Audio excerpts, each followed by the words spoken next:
Hello and welcome to the Untranslatable podcast. We are here recording episode 27, things that the United States could learn from other countries.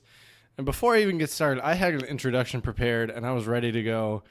And my amazing co-host, the dude I've got to include, my buddy Jared, slapped on a fancy bass line on that intro music. So I got to give you a shout out, man. I enjoed that. That was funky.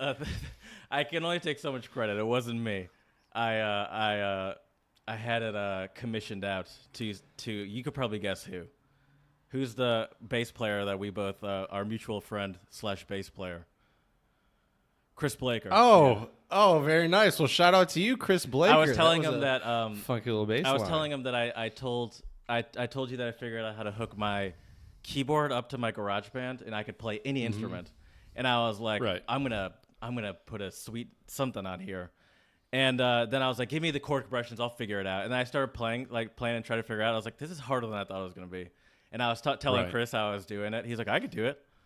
And I was like, oh. Okay. Man, shout out. That spruced up the intro music quite a bit. Goddamn. Yeah.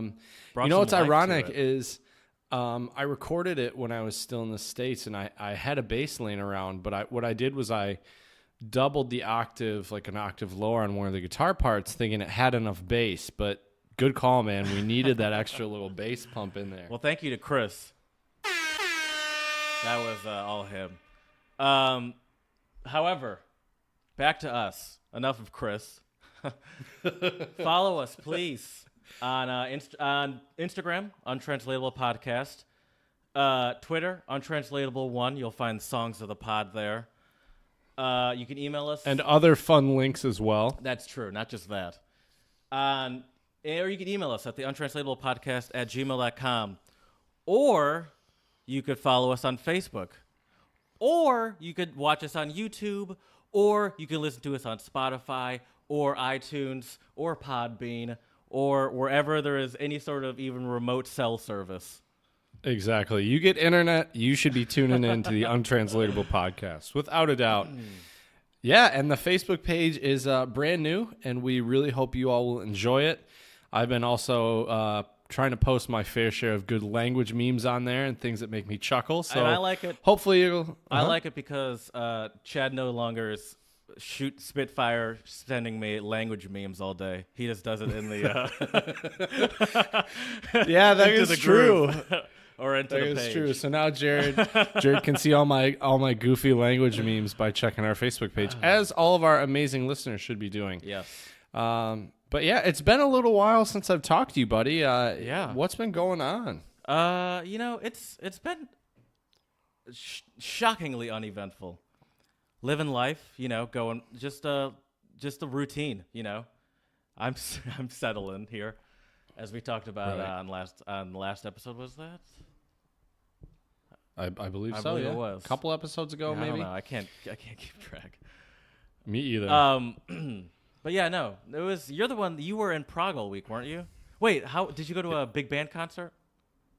Yeah. So we discussed that on the pod, and I was really looking forward to giving all of our listeners a review, and just kind of to talk about it. But unfortunately, of course, the day the big band concert, was going to be performed, it was rained out because they had like an outdoor little atrium. So I was not able to make it to the big band concert, because it was canceled. But while I was in Prague, I went to my first ever Czech opera at the National Theater in Prague. And let me tell you, man, that was quite something. It was also 3 hours long, had 3 intermissions. 3 intermissions? Also had 3 intermissions, so I had 3 Pilsner Urquells. It was just a whole lot of threes. Yep, 1 per intermission. No, I meant 3 per intermission. 3 per intermission. That would have been. Oh man, I don't know if I would have been able to make it through the entire three opera. Pilsner, please, and you just stand at the bar, just like, thank you. All right, I'm right. gonna go back and enjoy this. What was the? I mean, I did have to slam a couple of them. I'm not even gonna lie to you. How long were the intermissions? About, I think, 5 to 10 minutes, maybe okay. 15. Right, yeah. What was it was an opera that you saw? Yeah, it's a very famous Czech opera, which I unfortunately had never heard of. It's called Lubeitia. And here, let me find some information for all of our listeners out there. So, so this opera was composed by a Czech composer. His last name is Smetana. Bedřich Smetana. Wow. Yes, said that and well. thank you. And although I still don't have assuming I that have no idea. one R sound done yet, but it was originally, believe it or not, written, the libretto, or kind of like the text or whatever, was actually originally written in German, but then it was translated into Czech by a gentleman named Erwin Spindler, which also sounds pretty German, to be honest. does. But this is kind of about a Czech historical There's myth. someone named Spindler. Oh, wait, no. I was thinking of Schindler's List. But I believe someone in Oh, yeah, Schindler's that's List something was named Spindler. Could be. I've actually never seen that movie before. Oh. Yeah, I need to probably go see it because I've heard a lot of good things about it, although it's pretty sad. Yeah, well. But anyways, it's back about the to Holocaust, so.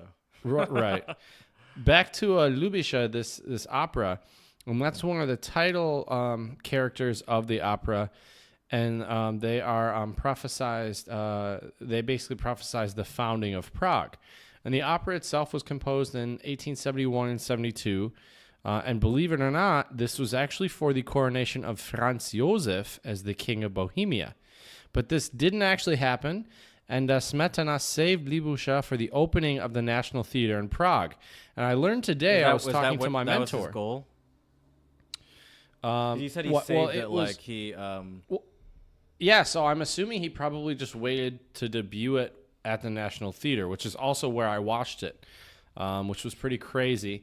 But what's interesting is that I was talking to my mentor today about the National Theater in Prague, and it turns out that all Czech citizens, or most Czech citizens, all paid 1 crown to basically pay for the National Theater to be built.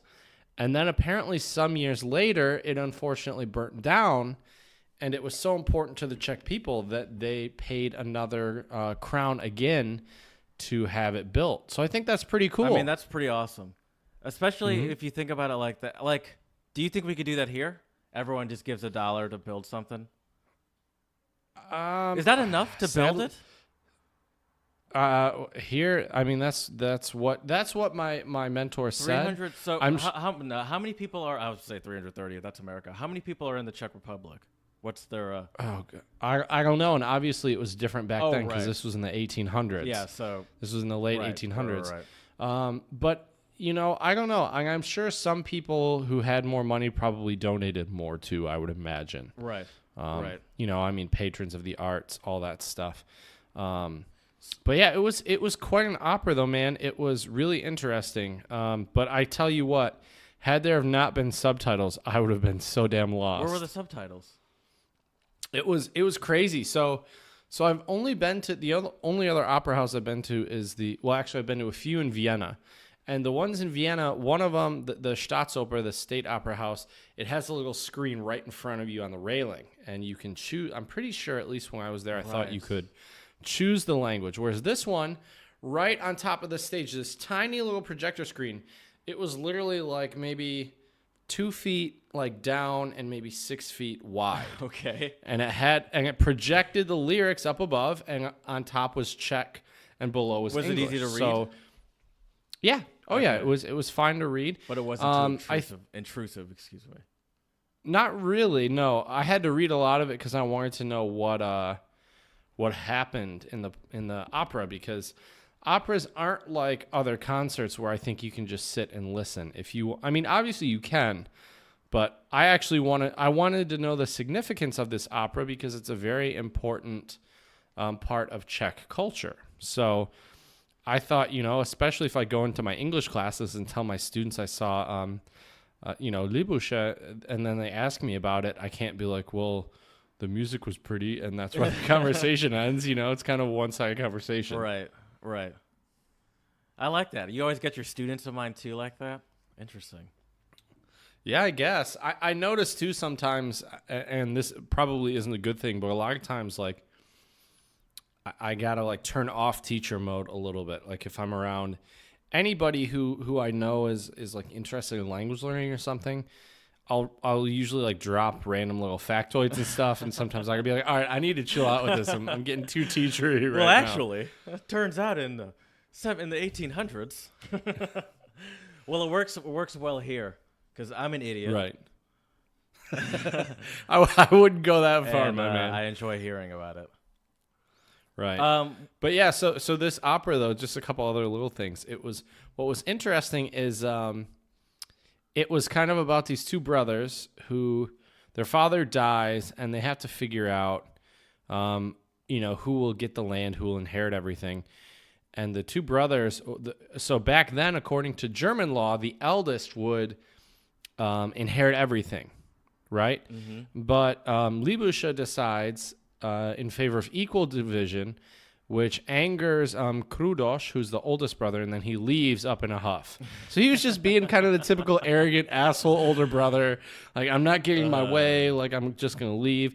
And the younger brother was like super chill about it, and he was fine with it. He thought it was usually he wouldn't get anything.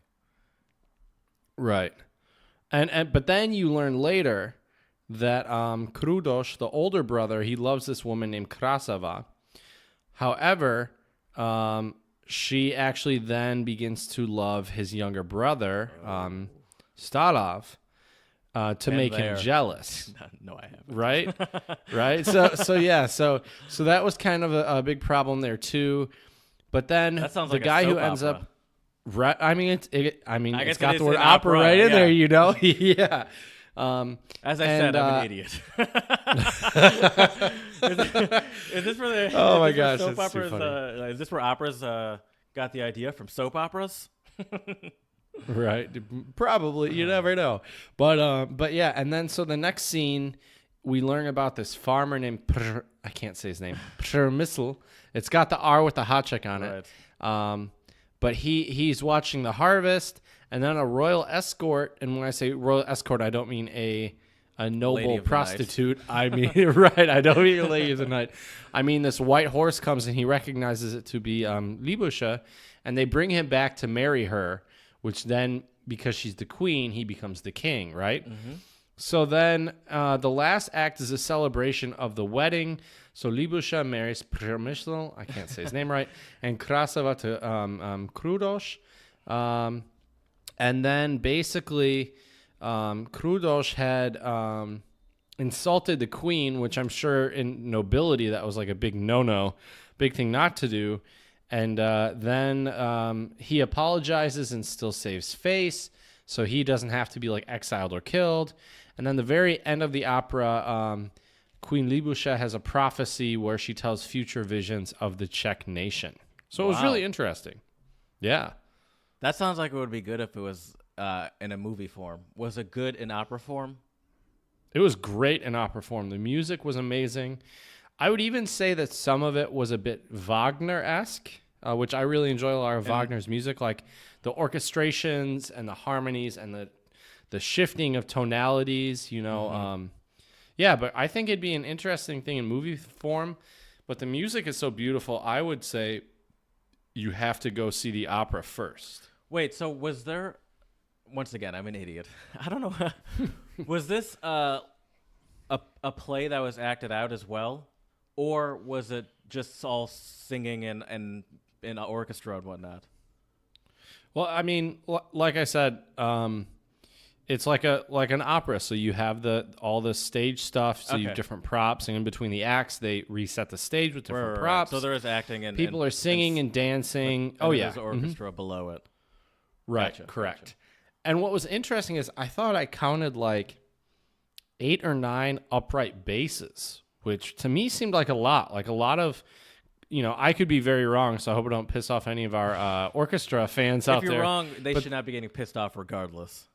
That's true. Email That's true. Or tweet the Untranslatable. That's podcast. right. Or Facebook us now too. Oh yeah, you can do that too.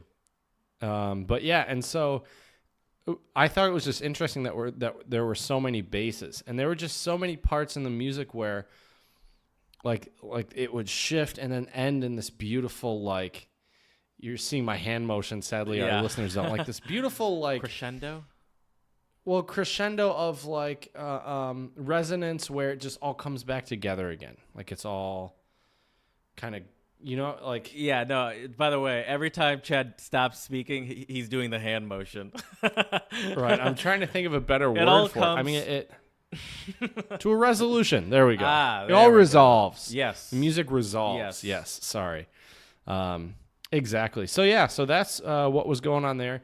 The other cool thing that I got to do in Prague was we went to this really awesome beer garden called the Letna Beer Garden. So we stayed in Prague 6, which is a little further out. What were you in It's Prague actually- for? What was this? Was this just... I was a teaching orientation. Okay. So I was there with other English teachers, and we were discussing, what we've been doing at our schools, and got Just some English really teachers? good tips. Yes. Oh, so they're all Americans. and other people from the organization as well. Yeah. Mhm. Okay. They weren't all Americans, I mean, but they're all English speakers is what I meant. Yeah. And there were some Czechs there and everything else. It was a great time though, man. And this beer garden, I'll have to post. I don't know if I already did post some pictures. If not, I will. We were right on top of like this big hill in Prague. Had some really good Czech beer and could just look out, and it was just amazing. You could see the entire city of Prague. It was so beautiful. That's awesome. I miss beer gardens. I mean, we have them here, but it's not the same. It's not the same. No. No, they just had Here rows is like and rows and rows of picnic tables. here's just a pathetic imitation. Right. Oh, for Especially sure. in a big city like this where you can't, like, you don't have, like, it's just, there's barely vegetation. Who are we fooling Right. here? And it's not in like a nice place. Like Right. like this was literally in a park, Yeah. which is like perfect. Yeah, that is perfect. You can't really beat that. Well, sometimes that's they for do, Sure. here they do have, like what do you call it? Like beer gardens in parks during the summer. But still, it's not the same. Mm-hmm. It's not the same. Mm-mm. I'm getting angry now. Well, Jared, since you're getting a little angry, I think we should move on and bring some positivity Yes. and give some of our shout outs for this episode. Yes. Do you want to start or would you like me to start? I can start. Go for it. Valentino Dixon. Oh, bro, are you serious? You're stealing my shout out. You know, I had Continue, though. we don't talk about this beforehand, but I had a slight feeling that that's what yours was going to be as well. Oh, interesting. And so I was going to let you say it first, but I was like, I have a feeling, and I'm just going to go off this feeling and go with it and see. Wow, good job, Jared. I was thinking Yes, about but it Continue. as I was in the kitchen like 20 minutes, well, not 25 minutes ago, just like, yeah, I bet Chad's going to have this one too. Anyway, you can talk about it. Go ahead. No, I have two other shout outs, Oh, you do? actually. So Oh, okay. I do. So Okay, I only I have always one. come prepared, Jared, because I know great minds think alike, and you might have some of my shout outs. There were dozens of witnesses. This is from the New York Times, but Valentino Dixon was. I'll just read a little bit of because they said it better than I will anyway. Valentino Dixon. There were dozens of witnesses when a gunfight broke out on a street corner in Buffalo on August 10th, 1991. At least 3 people were injured, and Toriano Jackson, 17, was killed. Valentino Dixon, then 21, was at the scene. Hours later, he was arrested, and in 1992, he was convicted of murder and sentenced to almost 40 years to life in prison with no chance of parole until 2030. For years, Dixon fought that conviction from behind the bars, insisting that he was innocent. There was no physical evidence that he was connected to the murder. And then apparently, according to the New York Times and a bunch of other places, after nearly 3 decades of a couple of unusual twists, they said, including a Golf Digest profile that featured his drawings of golf courses, his murder conviction was vacated on Wednesday, and Mr. Dixon, 48, walked free. I feel like some parts were missing from what I took out there. Well, there's a big part that you're missing, and actually I was going to do this kind of as a two-pronged shout-out. So obviously shout out to Mr. Dixon, who is out. Yes, that is a and two-pronged I really shout. hope. You're right. Sorry, go ahead. And the other important factor of this is also the Georgetown students that helped him. Apparently, they worked very diligently last semester to challenge his wrongful murder conviction, and they really advocated for his freedom. And what Valentino Dixon said is, the Georgetown students made me a believer that anything is possible and that justice can be done. So it was 16 undergraduates, which were a part of this prison reform project. And Mark Howard, who was the professor, I'll look it on a resume. co-taught the course. And so that's pretty amazing. And so the names of some of these students, 3 students in the course, Julie Fergonis, Isabella Guntalake, and Naoya Johnson were the ones who worked on Dixon's case, and they interviewed witnesses and experts, as well as Dixon's original prosecutor and public defender. So yes, so shout out to obviously Mr. Dixon for getting out, and for this professor and these students for working so hard to help this man out. I think that is really an amazing, uplifting story. And they're undergrad students. I mean, they're younger than us. Right? Doing big things. Yeah. That's for sure. But age and I have matter 2 other... also is what I would say. What do you think it's like, though, to like get out after? I mean, you've been in jail for I can't even imagine. 26 years. Right. And to get out after 26 years and just I don't even know what, like, oh my God. I feel like if I were wrongfully accused of murder and I was put in jail for 26 years and got out, the first thing I'd have to do is kill someone. I'd be like, someone has to die now. This is right. Yeah. And then I go back in because that's how it always works. They go back. Well, I think another problem too, though, is our. I mean, this could obviously be a topic for an entire other episode, but I think our prison system itself is not. It's very flawed. But let's continue with the positivity because I have no way to. I'm getting mad again. really emphasize that. Right, and exactly, and that's worth getting angry about. I mean, that's a long time. Yeah. But my other a lot 2, there's a ton more. Absolutely. I mean, there's definitely not a thing about it. I mean, we could think right. of all the, so my other 2 shout-outs, Jared. This first one is a guy named Jose Andres, who he has a nonprofit called World Central Kitchen, and it says here after serving 3 million meals in Puerto Rico, chef travels ahead of Hurricane Florence to feed even more. So shout out to Mr. Andres for going to Puerto Rico alone. It says here he served over 3.6 million meals. Whoa! And his team stayed for an entire year to keep making food for the recovering nation. So shout out to him. Seems like he's really doing a lot of great things in Puerto Rico. And I hope everyone who's affected by this hurricane will be all right and will be able to get back up on their feet afterwards. Yeah. And my last shout out is not to one person, but to a country specifically. I don't know if you heard about this, Jared, but Germany just launched the world's first hydrogen-powered train. How does that work? I have no idea. Do you have any more information? You can't just leave it at that. Okay, so right here it just says here, the world's first ever hydrogen-powered train has been launched for commercial use in Germany, signaling yet another victory in the shift towards sustainability. The Coradia Island passenger train, which was developed by rail transport company Alstom, can travel 600 miles on a single tank of hydrogen. Using special fuel cells, the trains generate energy through a combination of hydrogen and oxygen, with excess energy stored in lithium-ion batteries. Oh, like a car. Yeah, so isn't that crazy? Oh, so this awesome. is a zero-emission train, has low noise. That's probably super quiet.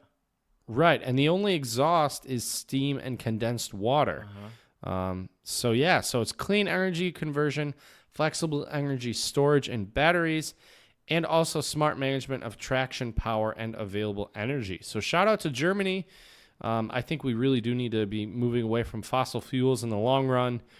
And we have the technology and the know-how, or we're getting there, to start using more sustainable ways of transportation. One thing I've learned, this actually is kind of part of our main topic, is that one thing I've learned, I do a lot of research into battery and that kind of technology.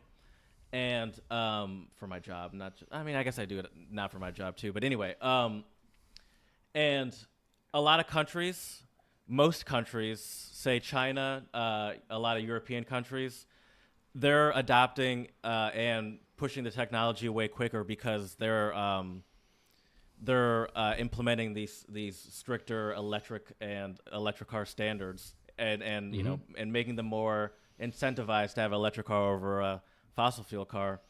And America's the only one that always, especially, it's at least in the present day, has always kind of been reactionary in the automotive industry, and it's always led to them being the last one to adopt these things, because not always. That's not fair. But I would say usually, though, yeah. But especially definitely. now, it's leading to them being, because it's like we're not in, like, the government's not pushing those, and so if the government's not pushing it, then the technology won't be. Then there's no incentive for the companies to really push the technology as much as they actually can, because it costs, like, you have to invest in that stuff.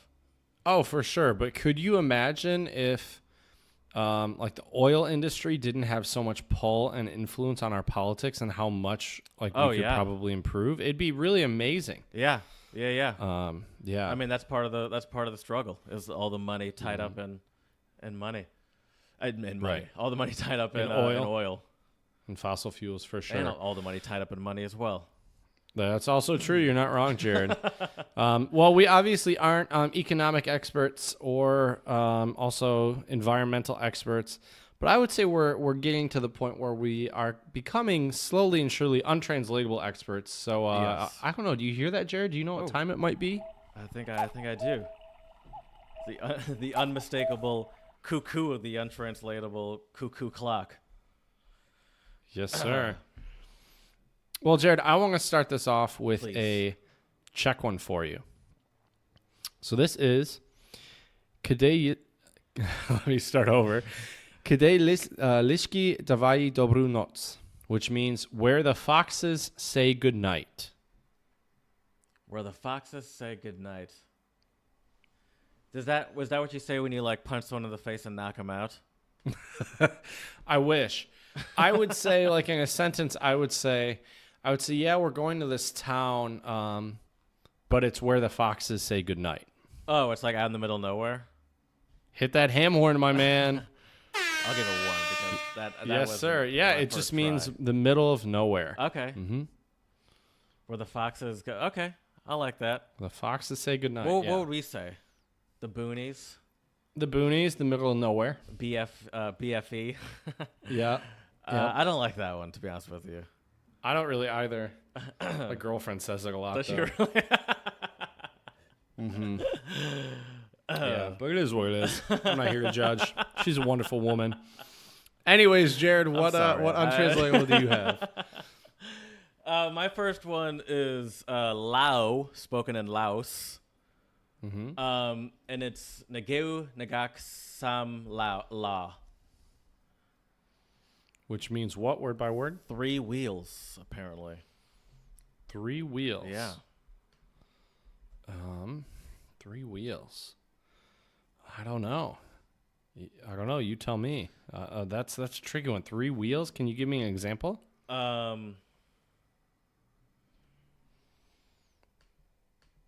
So we're driving down the street, and there's some car in front of us, and they're just all over the place, and you're like, what is wrong with that car? I was like, I don't know, man. That guy's got 3 wheels. It's driving like he's got 3 wheels. Driving like he's crazy? It's not really specifically about driving, though, but it's essentially zigzagging around without knowing his or her way. Oh, so more like confused kind of? Yes. Okay, interesting. But I tried to use the driving meta, because they could also be confused, but also their cars could be all over the place, is what I was trying to get at. Okay. I'm really slapping on these examples. It's all good, man. Practice makes perfect. You'll get there for sure. The next one I have for you is also Czech. And this one is hodit flinto do žita, which means to throw the rifle in the rye. To throw the rifle in the rye. To hide? Or like in a field. Throw a rifle in a field, I guess. Oh, to just take a wild guess. That's actually pretty good, but it actually means... Well, do you have any other guesses before I reveal it? Guess. To just like jump it to... No, I don't. I feel like I'm close. So to throw the rifle in the rye, or hodit flinta dojita, is to throw in the towel or to give up. Oh, yeah, Right? that makes so sense. you're like done, and you're like, you know what, screw this. I'm throwing my rifle in the rye, throwing it in the field. Okay. Throwing the towel is what we would say. All right, that's a good one. I'm throwing my rifle in the rye. I'm surprised we don't use that in America. Right? It's because we never throw away our guns, Jay. Yeah, we never give up. It's never the gun's fault. You never give up. Treat the gun Guns like don't kill human. people, Jared. You know people kill people. My next one is Arabic, specifically used in Lebanon. And it's Araj el Jamal men chiftu. And the literal translation is the camel limped because of his lips. Oh, wow. Interesting. The camel limped because of his lips. Can you give me an example? So you and I are hiking through the woods, and like always, you're behind me just complaining, like, Jared, I can't go any farther. Please. I can't. I have giant blisters on both of my feet. It's killing me. And I was like, bro, we're almost there. And then we get back, and you have your feet are fine, and you were just you were limping mostly because of your lips. Oh, so you're like complaining about something, but it's really nothing. Yes. By the way, interesting. the look you gave me was like, what the hell did you just say? Yeah. But then you got it. Yes. Yep, I did. So it's essentially making a big deal out of nothing. And Making a mountain out of a molehill. when someone is in slight pain, but dramatizing their situation, the Lebanese say Araj el Jamal men shiftu. I bet you they say that a lot during soccer matches. Yes. Neymar I would be willing to rolling right. rolling. Dude, have you rolling. seen there were so many videos of him just like, oh man, I love those. Dude, are it just made too me funny. legitimately dislike Neymar. I used to really like Neymar, and watching him during that World Cup, I was like, this is pathetic, bro. Well, okay, Although last time I said this was pathetic, it turns out his back was broken. Oh, that is true. I like, do remember that. Maybe that did hurt a little bit. Well, I let me say this about Neymar. I think he definitely, like any professional soccer player, he definitely, he as they say in German, he does some theater. He makes he makes it very theatrical, right? But like he also, I looked at the stats, and he was the most fouled guy on the Brazil team. Yes, that is true. Like there was one game where he got fouled like 10 or 11 times. And I'm sorry, but at least 3 or 4 of those 10 or 11 probably were fairly painful. I would be willing to bet. That's true. That's true. And I think because like even you do have to somehow make it clear that I'm consistently getting attacked, but it's just so hard to watch. And I mean that's why I liked him. It's because he's like one of the best ball handlers in the league right now. Oh, without a doubt. And he seems like a good teammate too. Yeah, he does seem like a good guy. Like I don't dislike. I never really had any like I never really like disliked him. He always seemed like he was a good guy, but just watching him roll around, it was like, oh my god. Like for example, when that guy like didn't even step on him, but just like grazed him as he was stepping over him, and he did that extra flip roll, and it's like, oh my god, bro. Right. Yeah, it's gone a little too far. What's crazy though, man? If you watch women's soccer, they don't do any of that. No, that's true. They don't do any of that. I've seen some nasty fouls watching like Women's World Cup, and they just get up and keep going. It's crazy how much more it seems like the men embellish things to try to get free kicks and other stuff. It's crazy. But anyways, back to our untranslatables. We could be talking soccer for episodes on episodes. Yes. So I have a Spanish one for you, Jared. And you might even know what this means. This is fairly simple, at least like what the words themselves mean. So the phrase is, no hay color. Hay color. No hay color. Color is color. So no color? Yeah, basically. No color. It doesn't have color. Or yeah. Is it like bummed out? Seeing no color? Not depressed? quite. I could say, for example, my car is a lot faster than yours. And I mean, you know, if I say it in Spanish, like there's no color or there's Oh, there's no comparison? exactly. Oh, Yep, okay. there's no comparison. Uh-huh. I like that. No Yeah. color. Yeah, mi coche es muy más rápido que el tuyo. No hay color. My car is much faster than yours. There's no comparison. Okay. All right, I got one more. And it's Moroccan Dirija, which is an Arabic dialect. So it's a Okay. spin on Arabic, I guess. Aljar Tuma Dar. Which I paused like you were gonna be like, yeah, well, the neighbor, then the house. The neighbor than the house. Is it like your neighbors are more important than your belongings or your material things? I'll give you that. Yeah. Ooh, all right. It's essentially, it's a saying when choosing a home, find good neighbors first.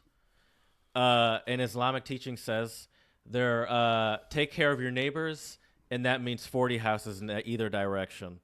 So it's saying it's your community is more important than your stuff. I really like that. I think that's a lesson Americans need to learn. Yeah. Definitely. Yeah. And Because that's I I was was a good going point. to give Sorry, go ahead. I was going to give you another untranslatable, but that is just such a good segue into our main topic today, what the United States can learn from other countries. I'm going to leave it for another time. Yes. So as Jared said, what was the untranslatable one more time? The untranslatable was Aljar Tuma Dar, the neighbor, then the house. Right. So community is more important than the material things. Make Yes. sure you look after your neighbors. You have good neighbors. Yeah, that makes sense. Mm-hmm. That makes sense. I wanna just give our listeners out here a disclaimer that we are not just trying to shit on the United States this episode, but we have learned a lot from our travels, and I'm sure any of you who have traveled and been outside the United States have noticed things that other countries do maybe differently. Maybe better, maybe just differently. Depends on how you want to, spin it. And But, to be clear, just because we're doing an episode on what Americans can learn doesn't mean that there's not a future episode in store of what other cultures can learn from America. Oh, absolutely. There's a lot of great things in the United States, but there are a lot of things that could be improved that could course. maybe also become great. course. Absolutely. Most definitely. Well, Jared, what's one of the first things that you have? Man, I got a lot. What's Okay. one of the first ones I want to start with? I didn't even think about where I would start.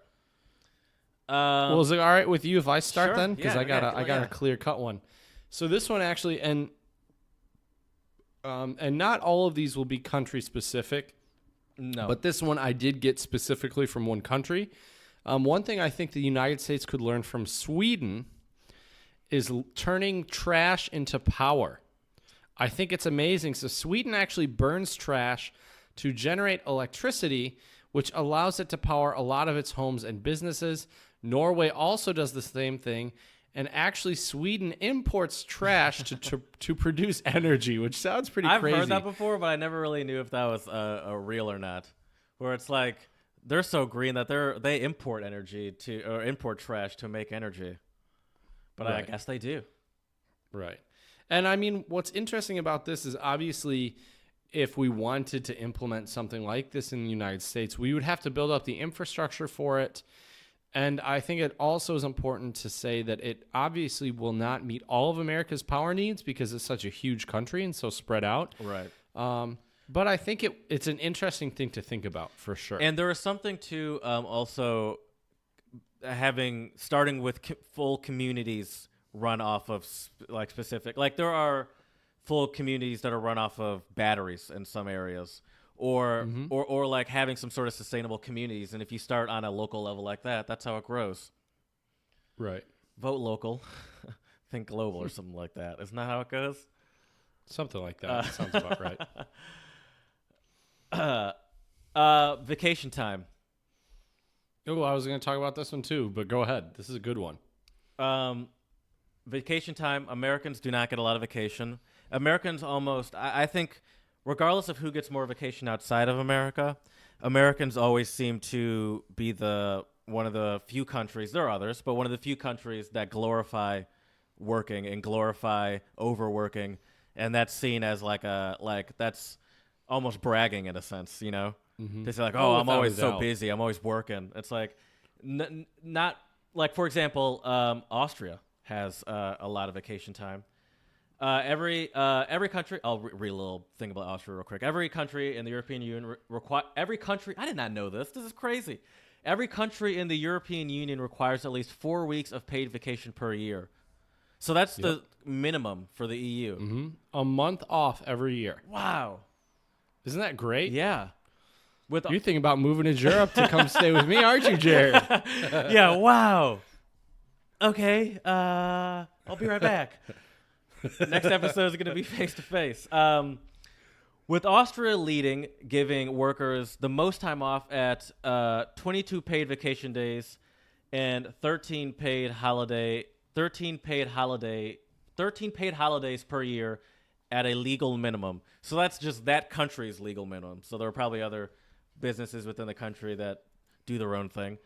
So the minimum, I was talking to an Austrian guy. Sorry to interrupt, No, Jared. that's all I had. I was talking to an Austrian guy who told me he has 6 weeks of paid vacation off, plus all of those national 13 paid holidays a year. Damn, that's, So that's way what, more. like 8-9 weeks off a year? Wait, so he has 6 weeks off. Right, 6 weeks. How many days Plus- is that though? Because you have to take out the.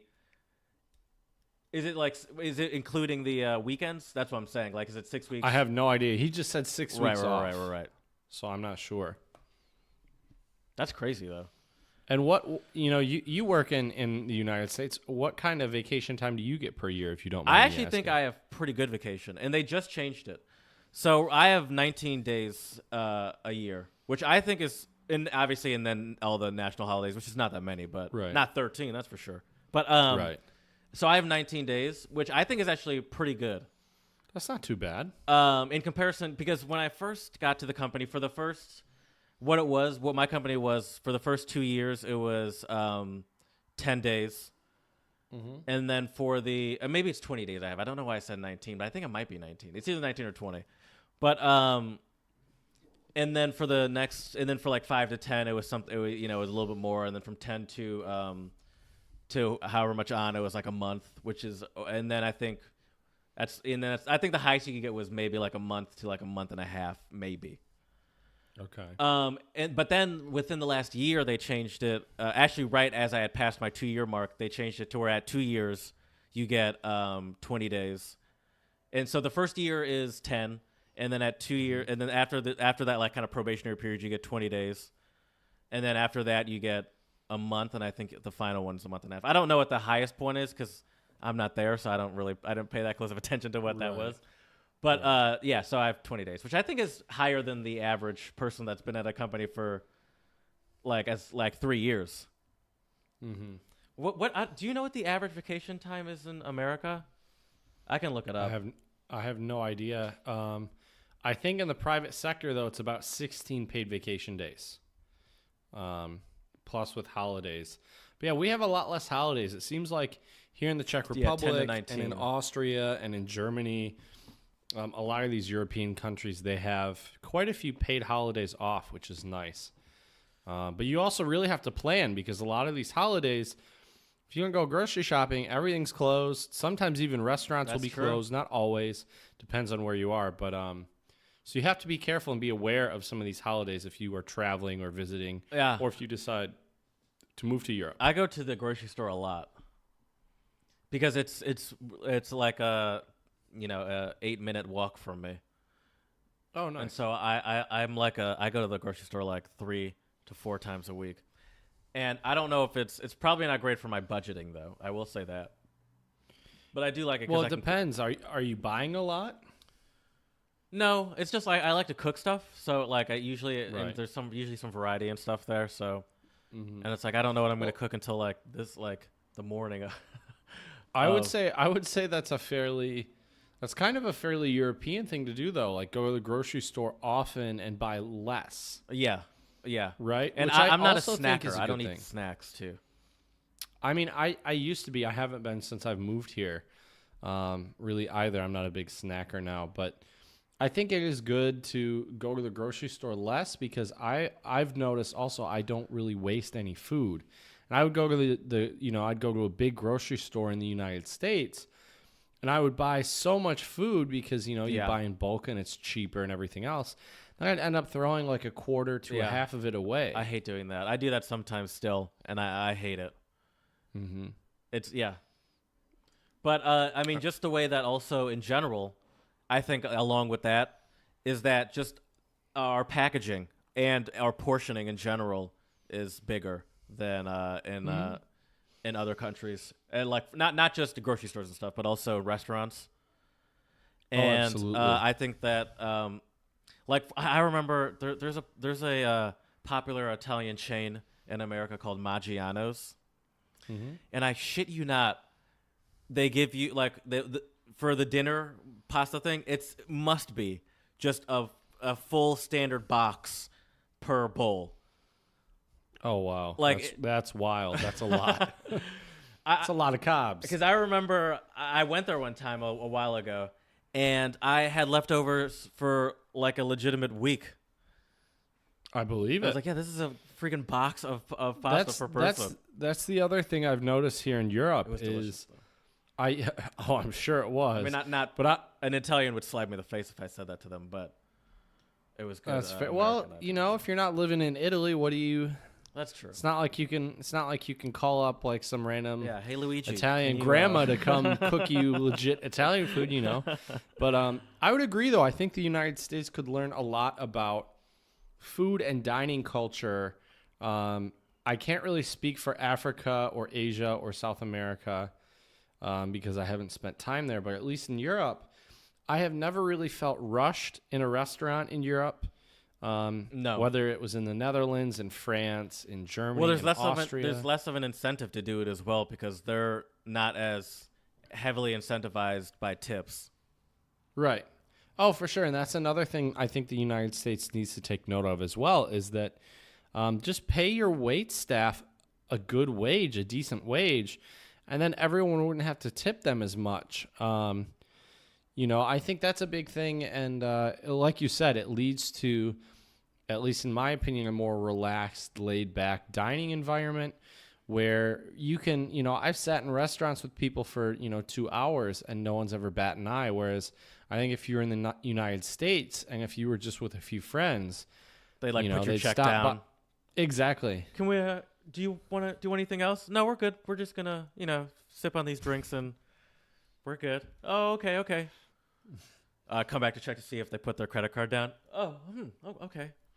Yeah. Oh, no rush. Yeah, no. I've been to restaurants in Germany when I lived there. That's why I say in Germany, because it's all over though. But like where, like I was there for like 3 hours and it was nothing.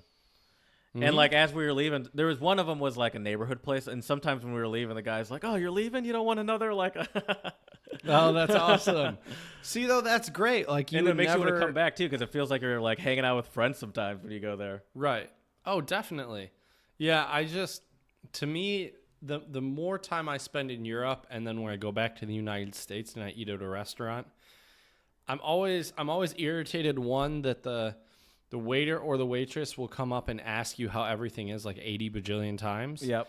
And it's always right when your mouth is full, right? Like right when you bite into your sandwich or your burger or whatever. Yep. Oh, how is everything?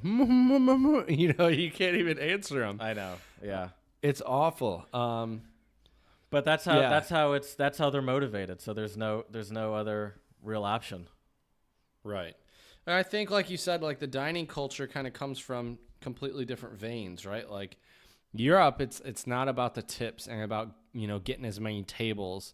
I think in Europe, it's more about like developing a very comfortable, good experience, atmosphere. Right. Exactly. It's just a lot different. That's for sure. Oh, Jesus. I just had it. And then I just like moved my mouse weird and it just scrolled all over the place. Free Wi-Fi. Not just free Wi-Fi, but did you know America has surprisingly shitty Wi-Fi in comparison to other countries? Yes, it does. And it's just all this. Apparently in Estonia they have free Wi-Fi throughout the country.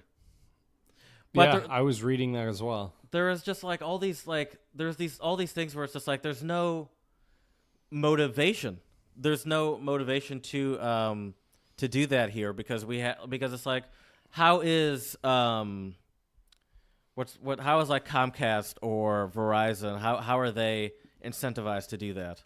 Because I would say they're not at all. Not. That's why their customer service is the shittiest trash in the world. So I think that I wonder if there's like what is it that's going to push stuff like that if it's not going to be anything that I still know. I don't know. I think it would have to be somehow a movement within the people. And that's going to be really hard to immobilize and get that many people to either boycott so there are changes, or I don't really think protesting. I don't know. Maybe protesting would do something. I don't know. I don't really know, but yeah, I agree with you. I mean, the other thing that's interesting is the whole concept of the internet.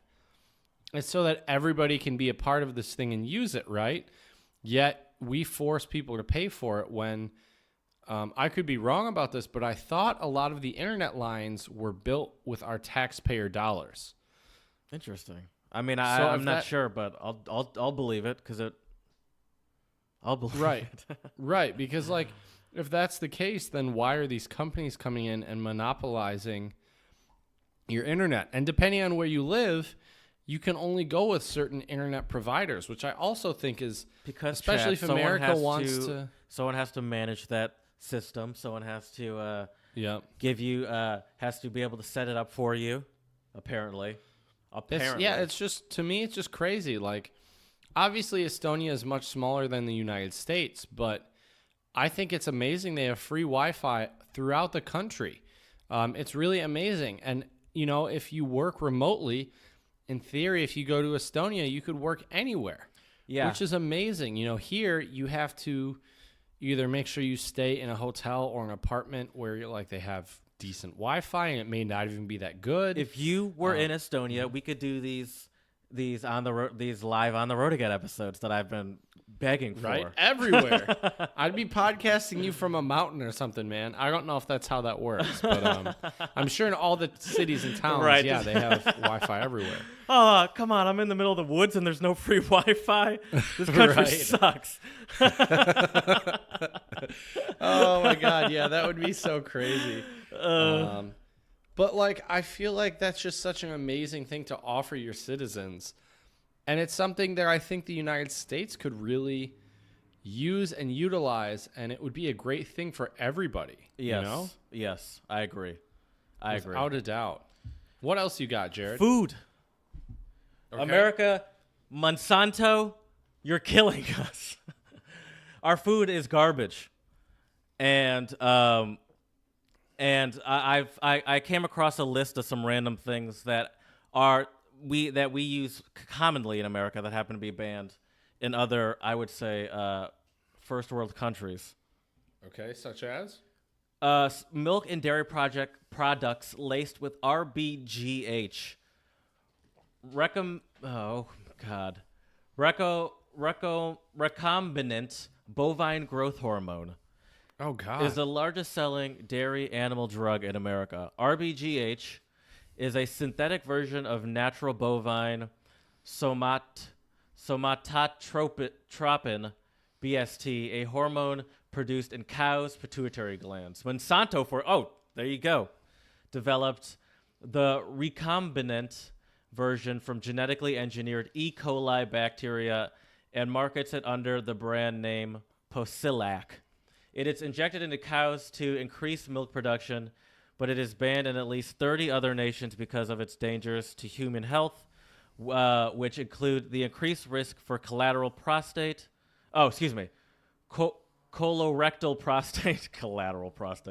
colorectal prostate, and breast cancer by promoting conversion of normal tissue cells into cancerous ones. Non-organic dairy farms frequently have RBGH injected cows that suffer at least 16 different adverse health conditions, including very high rates of mastitis that contaminate milk with pus and antibiotics. It's banned in, for example, Australia, New Zealand, Israel, the EU. So that's a lot of countries right there. Right, Canada, right. and probably other ones too. So there's one thing that you probably don't want. Man, I'm going to be avoiding dairy when I come back to the States. That's terrifying. Dairy's not good for you, especially in the States. I never say in the States. Why you're making me say in the States? You're tricking me. You can say America or whatever. Although I personally, just kind of a little side note, I think America is kind of an unfair term to use because you have South America, you have Central America. So that's why here I've been trying to say the United States or the States. I tried. Also, I have. I tried to cut out saying America when I moved to Germany because I met South American people, and they're like, "Yeah, I'm Right, from America same. too." Right. And I'm like, "Come on, you know that's not what we're talking about." Right, but technically they are. Yeah, but it's you like, know? yeah, no, but it's like that's stupid because why can't it be? Yeah, And Canadians always say North America too. Right. But they're not as North self-centered. America is different too, yeah. But I also have to say, man, I've told people this in the United States that I really think the quality of food here in Europe is better. There's less chemicals. It seems healthier. Organic food is not that much more money than non-organic food. And the whereas in the non-organic, United States- the non-organic is not as bad either because there's a lot more of those chemicals that are banned that are just so Exactly. part of the natural process here in factory farms and whatnot. Right. And, yeah, and the only it's a whole different downside to that, which the companies and a lot of people argue, is that they don't last as long in Europe. The food. But once again, if you're shopping Yeah. more often but buying less, hopefully that food won't be going bad. Right. But yeah, I agree with you. I think the food is a big issue. That's true because that you think would also lead to less waste because you're buying more of what you need in the in the immediate future rather than assuming, hey, I wonder I'm going to buy this 36 pack of this and put it in my freezer or whatever. I don't know. Yeah, it's just a different. Yeah, it's just different. I think people, at least it seems like people in Europe, are more mindful of these things because they have a lot of people in a smaller area. So you have to be more mindful of it, right? Whereas in the United States, we have all these huge corporations that deal with our food. Do you want some more? And, I can give you some more foods that are banned. oh yeah, go for it. Genetically engineered papaya. Most Hawaiian papaya is now genetically engineered to be resistant to ring spot virus. Mounting research now shows that animals fed genetically engineered foods such as corn and soy suffer a wide range of maladies, including intestinal damage, multiple organ damage, massive tumors, birth defects, premature death, and near complete sterility. By the way, this is coming from Eat Local Groceries. I wish they would. But there are. I could click on stuff and show you sources, but just believe me. I believe you, Jared. Whether or not our listeners do is another story. And where story, it's banned, but, it's banned in the EU. Right, like I was saying, I feel like foods here they just have a different taste. They seem to be more fresh. But once again, I think because I buy less, but I go more often to the grocery store. It also helps for me.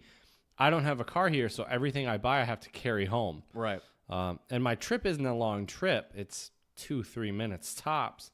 But you have to be more mindful of things. And I think that also changes your decision making when you're grocery shopping. I definitely think about that when I walk sometimes, especially when it's, in the middle of the summer. And I'm like, all right, I'm buying this chicken. But I also know that I want to stop at another place before I go straight home. So I should probably go to that place first. Right. And then I'm buying something at the other place. So my backpack's going to already have stuff in it. And so it's just the fact that you're living like that makes you a little bit more cognizant of what you're getting. Oh, absolutely. Another thing too. No, go ahead. Oh, go ahead. No. I was gonna say something. I was gonna change the subject. Go ahead. Oh, so was I. Okay, good. So another thing. Speaking of, you mentioned like the summer.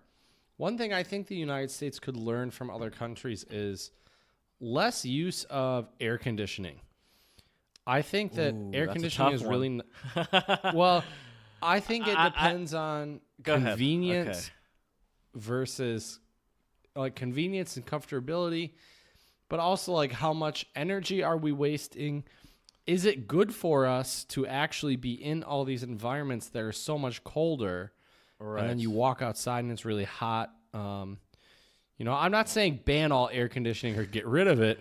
That'd be pretty damn extreme. To be but fair, I actually try my hardest not to like.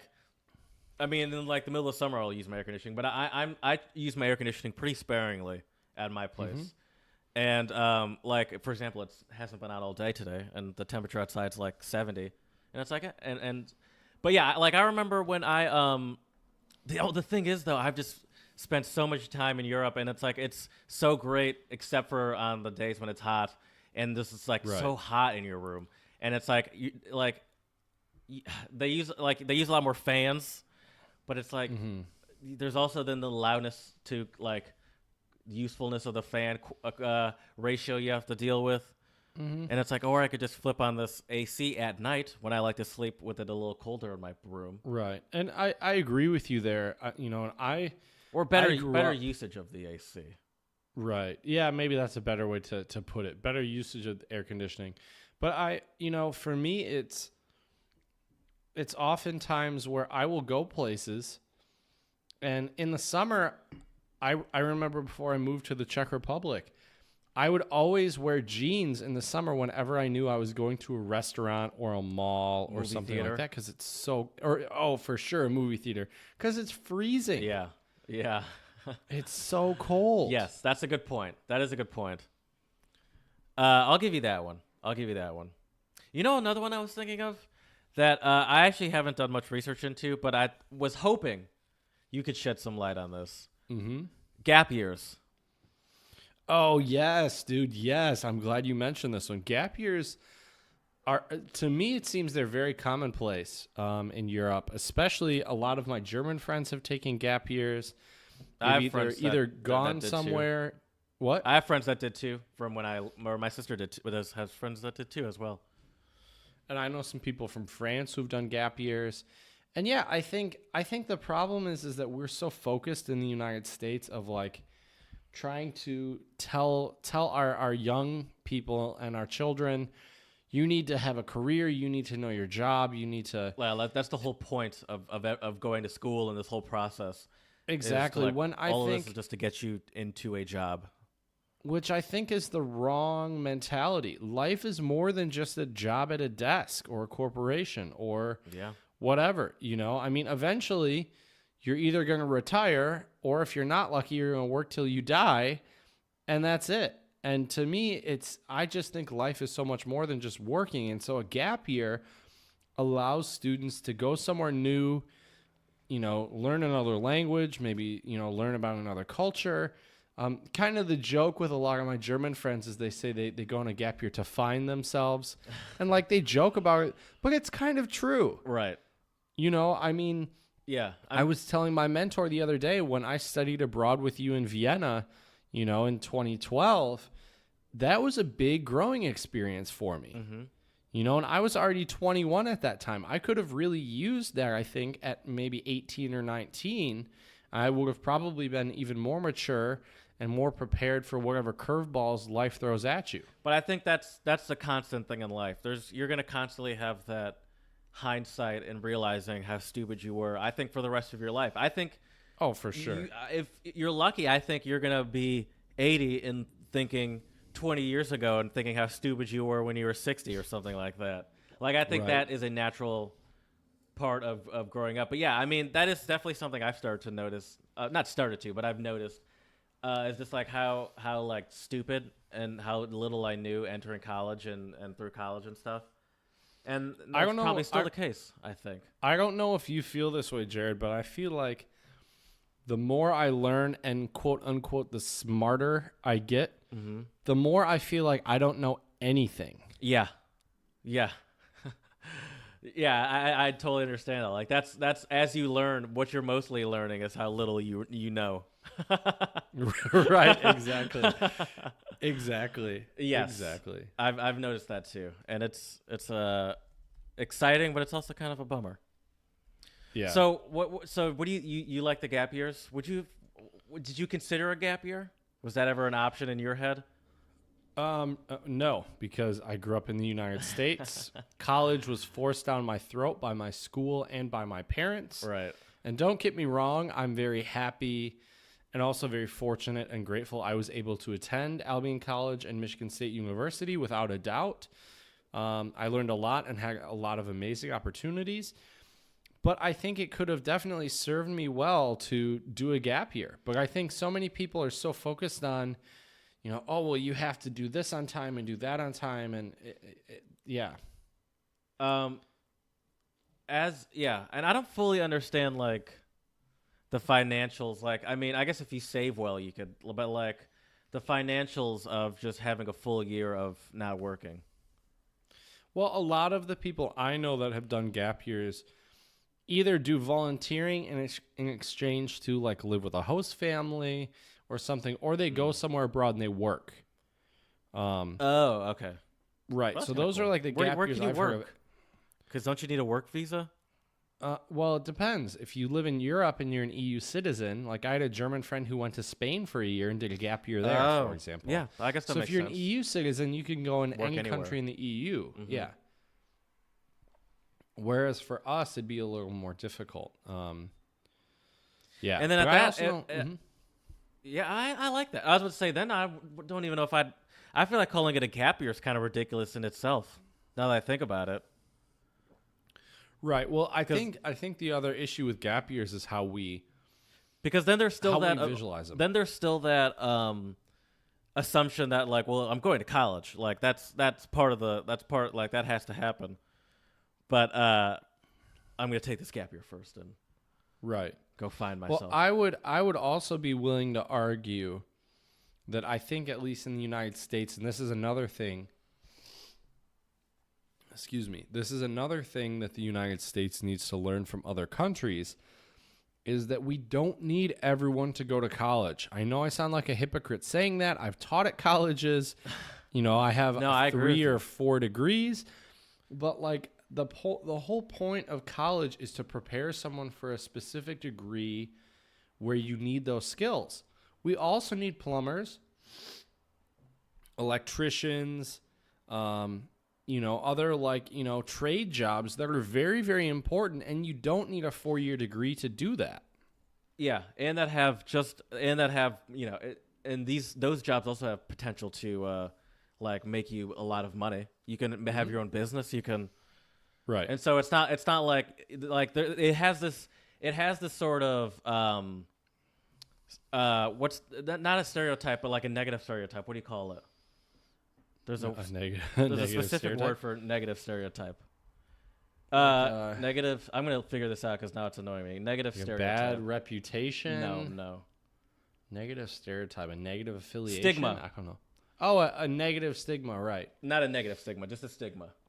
There's this stigma on those positions, like where it's like, well, if you do that or if you do this job and you some job that doesn't require you going to college, like you're not going to make as much money as me. It's like I disagree with that because anyone can start their own business, Right. and anyone can and that doesn't require college.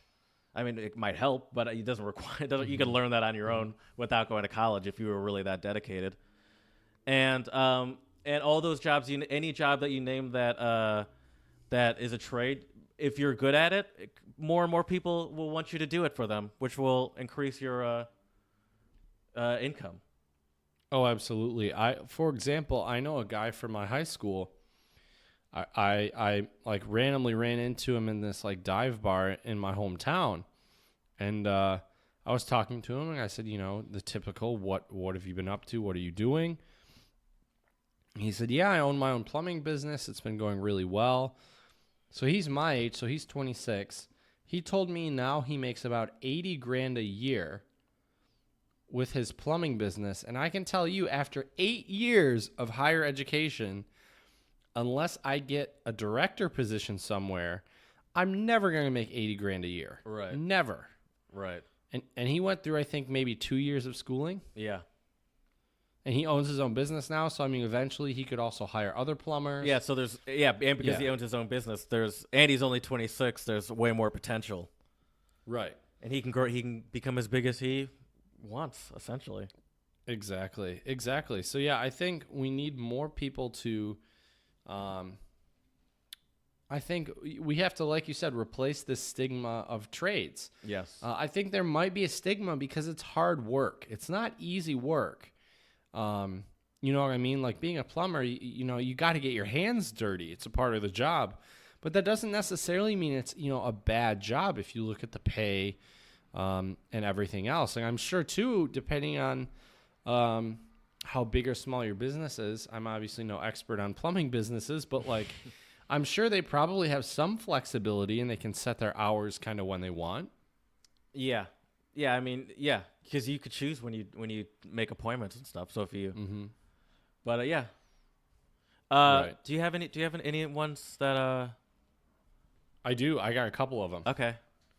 So the first one, which I'm really surprised we haven't touched on really, is public transportation. Yes. I think if you are lucky and you're in Chicago, I've taken the BART in the Bay Area in San Francisco. Some cities have New decent York, public obviously. transportation, right? But nothing compares, I don't think, to a lot of the public transit I've ridden on here in Europe. I think it's definitely more consistent in Europe, and it's a safer assumption that there's going to be a good public transportation system, even in smaller cities, even if it's like a good bus system, and that's it. Right. I mean, I live in a town of 50,000 people, and we have trains and buses. So I can get anywhere I need to in the Czech Republic or in Europe very affordably. I don't need a car, so that means I don't have to pay for car insurance. I don't have to pay for gas. I don't have to pay for repairs. I buy my ticket and I'm on my way. Tire. I live in a major city, and I could take the public transportation theoretically, but it's just not efficient enough. Like it would take way longer, and it's just not worth it. I'd have to wake up like an hour and a half earlier than I do, which is already pretty early. Right. And so you do get up early. That's true. I do. And so yeah, no, I agree with that. I did not touch on that one only because I thought maybe I didn't because there are good examples of good public transportation in That's true. the U.S., but I think those are more the exceptions. Oh, I would agree. Like if you try to get from one little town to another, and you don't have a car, I don't know what you do. Like, maybe they have Uber, maybe they don't. Maybe you take a cab. But Uber would be expensive in comparison to a bus ride. And if you're in the Czech Republic, they offer you caviar and stuff on those buses for free. Yeah, they do. You better believe it. Yeah. So I mean, public transportation's a big one. I also think in Europe so far, most places I've been, it's fairly clean. Yes. Like you said, it's Philadelphia efficient. is a dirty city. Okay, fair enough. They're also one of the few big cities that doesn't have street cleaning. Interesting. Like I didn't know that. Or not like a citywide street sweeping system. Huh. All right. Well, another one I got for you, Jared, and this also comes straight from the country of Panama, is long tourist visas. So if you're a foreigner holding a North American or an EU passport, and there are also some other countries, you can get a 6-month tourist visa in Panama. Wow. That's amazing. But I think they almost, smaller countries like that kind of have more of an they need to incentivize people a little bit more. Like it's an incentive to increase commerce in Panama, I assume. Right. And so people in a lot of big European countries or American cities would be like, yeah, we don't need to do that. Right. But it'd be nice. I But mean, also it'd be a better way. Oh, sorry. Go ahead. I'm sorry. It'd be a better way to, learn the language and the culture and things like that. I mean, we have. If you're an American citizen, you can get a tourist visa for the European Union for 90 days, so 3 months, which is okay. But, it's what if you want to stay longer? Then, like, Can you I don't renew know. it? How do you renew it from there? Or I'm do you have not to, really go sure. back home and come back? I'm not really sure. I don't want to give our listeners, like, the wrong information. advice. Yeah. Right, exactly. I don't That's want to give fair. them false information. But I've heard, this is all hearsay, so it's not obviously factual, but I've heard that you can go out of the Schengen region and come back. But it also depends on the Schengen border. region? The Schengen region. Schengen is the whole area where once you're in the EU and your passport's stamped, like, you might have to show your passport for certain things, but they don't stamp it anymore. And that's the Schengen region. Yes. So I've heard if you leave that region and come back, but in theory, I thought the law said something about you had to leave it and wait a certain period of time until you could come back. Well, So I really don't know. my question is, how long is it before you're a citizen? At what point are you just living there? Like, do you move from tourist to just living there? Unless you're traveling around, like all. I mean, that's not really possible to become a citizen like that. No, I know, but mean- that's what I'm saying with the 3-month thing. At what Right. point are you? It's like you're no longer visiting; you live there now. Like, not that you're a citizen, but it's like this isn't tourism. Right. That's true too. I mean, 6 months, could maybe start to get into your living there. And then they don't want someone coming there that lives there and it's not paying taxes and stuff. Right. Yeah. I don't know all the nitty gritty bureaucratic details, but But I in think it general, would I be agree nice- with you, though. Just to be clear, and Right. in principle, I agree with you on that one. right. I got another one, Jared, that you slightly touched on a little bit earlier when we were discussing this segment, which is Americans we're too damn busy all the time. Like, they brag and they glorify Yeah. not going on vacation and working all the time and, like, sending emails after work hours. I got an and to email me- from my boss yesterday at 10:48 p.m. I mean, I didn't see it till the jeez. next day, but Right. but Right. I looked at that. I was like, bro, yeah, 10:48 exactly. Damn, I'm like working here in front of me. It was exactly 10:48. That's crazy. And I'm like, I just saw that. I was like, that could have, like, you could have waited on that one, man. Exactly. What harm does it cause to wait until 9 a.m. the next day? And I mean, really, I'm actually going to read it to you. There's nothing. It's nothing personal. All it says is, so we had a meeting planned, and we work in like a different building than like where the headquarters is, but it's right around the corner. And he says, Jared, if possible, please meet me in my office at the headquarters. I have a meeting at blah blah blah, so I'll be there already. And so all he was saying is that he's going to be at that other building, so can we have our meeting at that other building? And I was like, you could have sent that to me like the next morning. You did not have to send that to me right. at 10:40 at night. And it's like it's just small stuff like that where it's like, why are you even looking at your mail or at work stuff at this hour? Mm-hmm. But Yeah, that's part of the I thing where agree. it's like at my company, at just most companies, especially once you hit a certain level, you can't progress or you can't be really noticed if you're not doing that kind of stuff. Which is awful, Yeah, in my opinion. for sure. I agree. I think we need to have a much better work-life balance in the United States. Yes. Yeah. It's glorified to work like a crazy person. Right. Okay, I only have a few more left for you, Jared. This one comes from Norway, and also other Scandinavian countries as well, which is their prison system. I think our prison system, it seems like to me the way it's designed to punish you, not to rehabilitate you and make you become a better person in society. So when all you focus on is the punishment, people aren't going to learn how to, when they're back, in society, to assimilate in a good way and be productive and not fall into those old paths. And we have privatized prisons. That's a huge problem. And so certain there's many cases of corruption where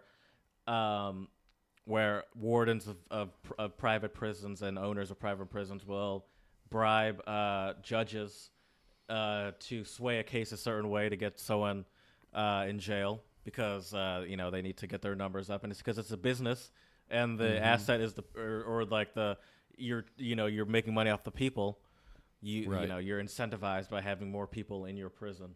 Exactly. You're just, for every head you incarcerate, you make more money, which is really messed up. Right. I think a lot of these like private prisons, some of them also will, lobby with government officials and politicians and things, and that's also a really big problem. Because then they can write laws that will obviously incarcerate, certain types of people or what have you, and it's really just awful. I mean, we need really serious prison reform, but like anything, how do you do that though? Like, I don't know. And that's the problem, is once you have big money in anything like that, it's really difficult, I think, to change things. Because it's so ingrained into our society and that's the thing, like I think it's privatized prison shouldn't exist at all. So but like, how do you now deal with that? Because even though there are a lot of people are wrongfully put in there and all that stuff, there are also people in there that should be in there, you know what I mean? There are actual criminals in there. And also another thing that America has that is the highest incarceration rate, as you were saying before. Land of the free, right? Yeah, and it's like it's sad is what it is. Yeah. Also, fun fact for you, Jared, this isn't really necessarily related to our topic, but in terms of the freest countries in the world, the United States is number 15. Yeah, I believe it. So there's some food for thought for all of our listeners out there who say we are the freest country in the world. I think that's a lot of government propaganda for you. But yeah, I don't know. I've seen a lot of videos of people shooting guns in their backyard with the beer in their hand. Right. But yet, if you want to drink a beer downtown, that's illegal in most places. In most places. Yeah. I was just in New Orleans. I beg to differ. Right. Well, right, obviously. Or a lot of college campuses on football game days, too. Oh, really? A lot of them, yeah, I think so. I didn't know that. Yeah. Also, another thing I think the United States could learn from a lot of European countries is free college tuition. I know we were arguing earlier about how we don't need everyone to go to college, but it's also a shame that any American who wants to further their lives and their careers, who choose to go to college, have to go in a lot of debt for loans for college if their parents aren't very well off, or college is expensive. And like I don't know if I've said this on the podcast, but I'm sure I've told you this before, Jared. When my dad was going to college, which this would have been in the 60s, he told me his summer job, he worked full-time during the summer, and that was it all year long. And he said his summer job was enough where he could pay for a car payment, an apartment in downtown Ann Arbor, Michigan. What? Pay for all of his books and his education. He paid his tuition as well? Yep. How does that even make any sense? For all of it. I know it doesn't, but back then college was really cheap. If I did that, that would probably last me, not even including tuition. That's out of the question. But just rent, insurance, paying for your car. You said he had a car, and food and all that stuff. That would probably be like, I don't know, 2 months, 3 months of living before I'd need a job. Right. And that has nothing to do with tuition. Mm-hmm. Right. Yeah, it's absolutely crazy. Obviously, another thing I think the United States needs to learn from other countries is reforming our healthcare system. Yes. The fact that we view healthcare as a business and it's for profit, to me, seems very alarming, because we're talking about our fellow brothers and sisters' livelihood and wellness and well-being, and it's all about profits. Like there's this really conservative guy out there named Ben Shapiro. I'm sure you've heard of him before. Yep. And one time he used the example, I'm pretty sure it was Ben Shapiro. He used the example that said, if I go to a shop and I want to buy this fancy armchair that I can't afford, I'm not going to buy it. And he equated that to healthcare. Oh, that's the example? Which I'm like, how can you equate getting a surgery you need in order to function Mm-hmm. and not be in constant pain or be able to walk. Yeah, I guess or they'll just keep anything. this tumor. It's fine. Exactly. Yeah, it just to me it Maybe I'll doesn't save make up sense. and in 5 years, if I'm still alive, I'll get this tumor taken out. Right, If I like, really and- want, if and- I really want it, I'll work for it. And we've seen people in the United States die because they haven't been able to afford their insulin. Yeah. So they ration their insulin and they die. And these have been people in their Or dialysis. mid-20s, early 30s. Yeah, and dialysis, all sorts of things. And it's when people say that the United States is the richest country in the world, yet we allow things like this to happen, to me that's very alarming. You know, it's a shame. Yeah, I mean that in itself is very revealing of the mentality of and a lot of people that are in the marginalized group don't even realize that they are, and Right. and yeah, it's ridiculous. All right, Jared. Well, I got one last one for you. And I think this one you've been asking me throughout this episode, how can we even do anything about this? Which is a great question to ask. Yeah, And the biggest thing I think, or at least that the government makes us think, is voting. I think there are a lot of countries throughout the world where voting is either a national holiday. Nowadays, you can vote online. some countries it's required. Right. And I think requiring people to vote is a little totalitarian, in my opinion. But I think you're even allowed to vote. I choose neither of these people, but you at least have to do it. Oh, gotcha. Okay, that's fair. Like in Estonia, for example, you can actually vote on the internet, which makes Yes, sense since that- they have Wi-Fi everywhere. Yes, that should be. J. Cole has a song. Now I can't think of the lyrics off the top of my head. But he essentially asking. Damn it, I can't think of the lyrics, and I have the song right here, and I could play it, but I can't. But anyway, he is essentially talking about. Matter of fact, let me vote on. Like, why can't we vote online? Is what the gist of what he's saying. I'm Right. mad that I. And didn't they say during the midterm elections or the primaries or whatever that cops were standing outside of voting areas? Oh, checking people's IDs and stuff. Right. So like if you have an outstanding warrant, you know, then you'll go to jail if you try to go out and vote. You know, there are a lot Yeah. of tactics. And that's in the part of United States gerrymandering with- too, is Exactly. strategically making it so polls are harder to get, are farther away for certain areas. Right, which is, yeah, it just doesn't make sense to me. And like in Switzerland, for example, anyone can mail their vote by mail a few weeks ahead of the election day. Some states can do that. Right, not all, but some states. In a lot of other countries, election day is held on a Saturday or Sunday, so people don't have to worry about missing work. In India, election day is a national holiday, which I think in the United States, it should be a national holiday. Apparently, the Tuesday thing started back when people had to like ride horses to the polling centers, and so interesting. they would leave on Monday or whatever and get. I don't know. Okay. That's a myth, but Okay. it is very. Interesting. Either way, it's antiquated, and it's a tactic now that's more stuck around because, just in general, people that have more money are not only more likely to vote a certain way, but also it's easier for them to get off of work if you make more money usually. Like for me, if I vote, the voting's on a Tuesday, and I could honestly just be like, hey, I'm leaving work a little early and I'm going to go vote. And they would probably be like, okay. But Right. like most people can't do that.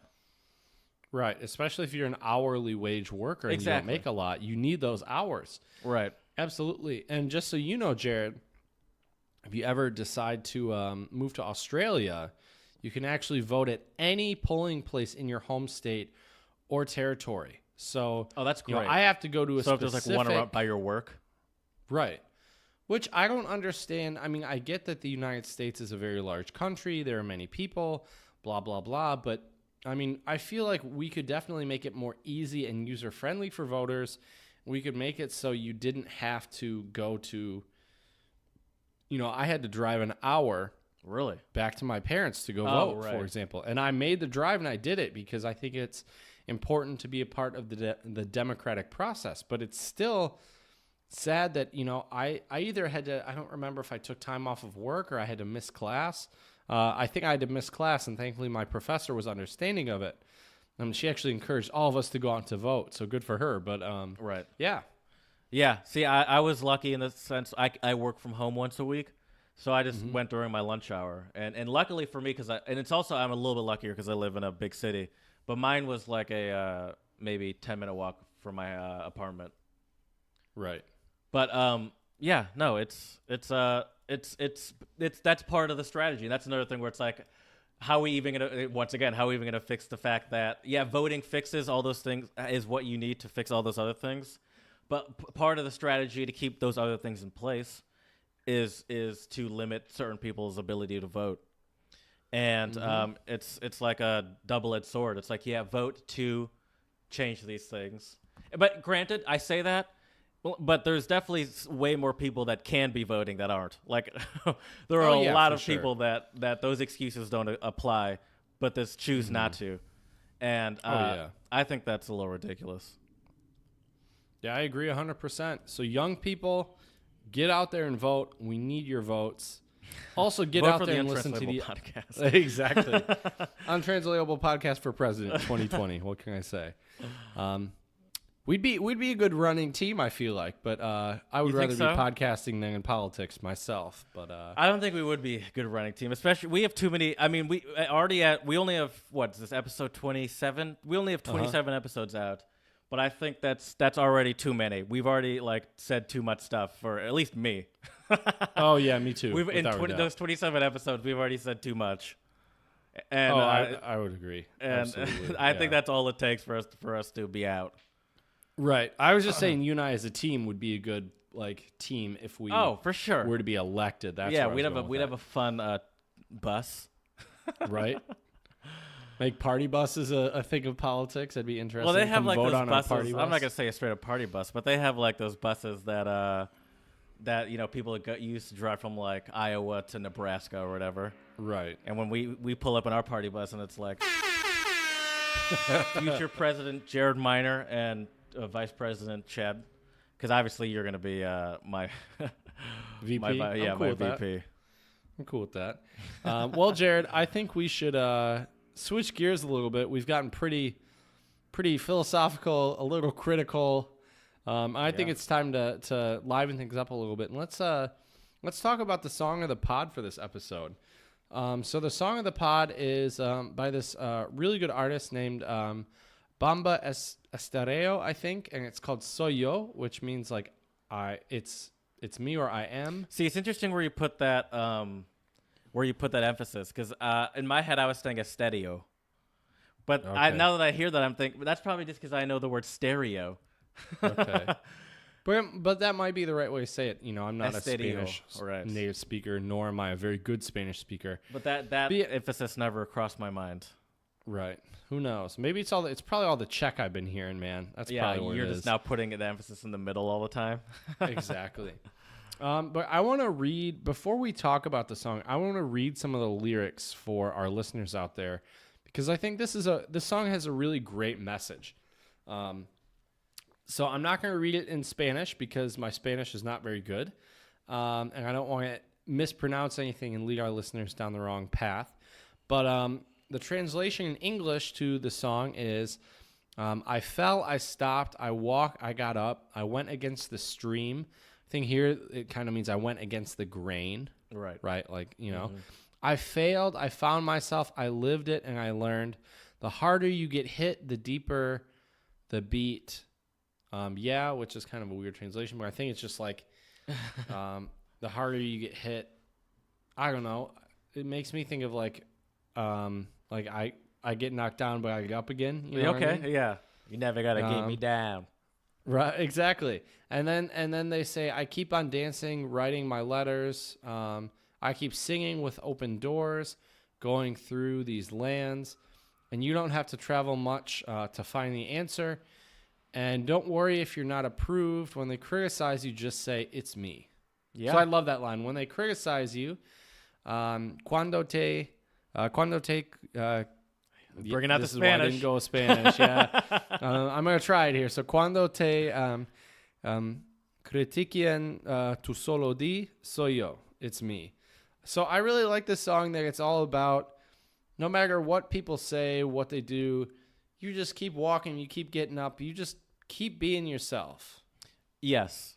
And the music video, which is what I was watching while I was listening to the song, goes with it very nicely. It's this little girl, and she's excuse me, she's just walking around her city, and she's doing her own thing. Like she approaches some people playing basketball, and she dribbles terribly.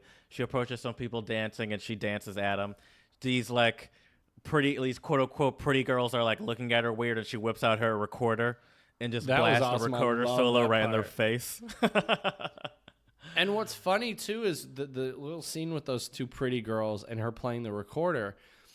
You know, the pretty girls are trying to intimidate her by like looking at her in a negative way. She just got a fresh new haircut, is what it was. Right? Yeah. And she loved it. And exactly. And she showed those two snotty, stuck up pretty girls by like just busting out her recorder and just not caring. I like that many fregista attitude. She's one of the many fregista. Exactly. That has made me like a recorder. Right? I cannot stand the recorder. The recorder is a waste of. Oh God, I hate recorders.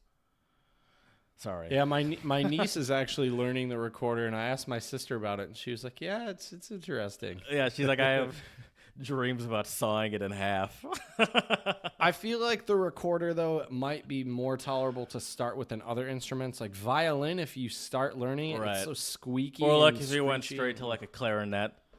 Right. That would be even squeakier. And Squidward style. Yeah, and you wouldn't even know how to probably use the reed anyway. Right. But yeah, so this is just a great song. It actually, I forget which FIFA it was, but it was on a FIFA soundtrack, which I have to say they usually do a really good job of having a lot of great international music on a lot of the FIFA soccer video games. Yes. Yes, they do. And yeah, it's really catchy. How do you describe the music, Jared? Like the style or the feel or whatever? It was on FIFA 16. Thank you. I mean, it's definitely got like a upbeat feeling to it, and it's very I don't know. I mean, it's just it's definitely. I mean, they're Colombian. I don't know if you mentioned that. I did not. Or she's Colombian. Excuse me. I don't know why I said they, but she's Colombian, and it's definitely got like a very Latin American sound to it. But it's also just a poppy song. I don't know. It's just a. She's a good singer too. She is a great singer. Mm-hmm. Yeah, and the words sound really pretty in Spanish. Yeah, they really do. I did not do it good justice. That's for sure. It almost kind of reminds me of like what was that? Well, I mean, Pharrell's had a couple of these songs that like just like taken over a summer where it's about how he loves himself or whatever. Happy? Oh, that's probably what it was. Maybe Bruno Happy, Mars had sure. one too, but it kind of had that kind of hints of that to me. Oh, it's definitely super upbeat. I would agree 100%. I was definitely dancing in my office chair that I got for free. Should have videotaped it, popped it on the gram real quick. We're trying to gain followers, not lose them. That's true. This is why I should not be a social media manager. That's for sure. But yeah, so please, everyone out there, check out our song of the pod, Soy Yo by Bamba Estereo. I'm not sure how to pronounce it, so my apologies. Maybe any of our Colombian listeners can shoot us an email, or our Spanish-speaking listeners. Let us know. It will be up on Twitter when this episode drops. We'll probably also post it on Facebook, so check those out. And we hope you enjoy. If it doesn't make you dance in your office chair, then we have failed you. No, we haven't failed. You failed yourself. You don't have a soul. Fair enough. Go to a psychologist immediately. Figure out why you're dead inside. Right, calling them out.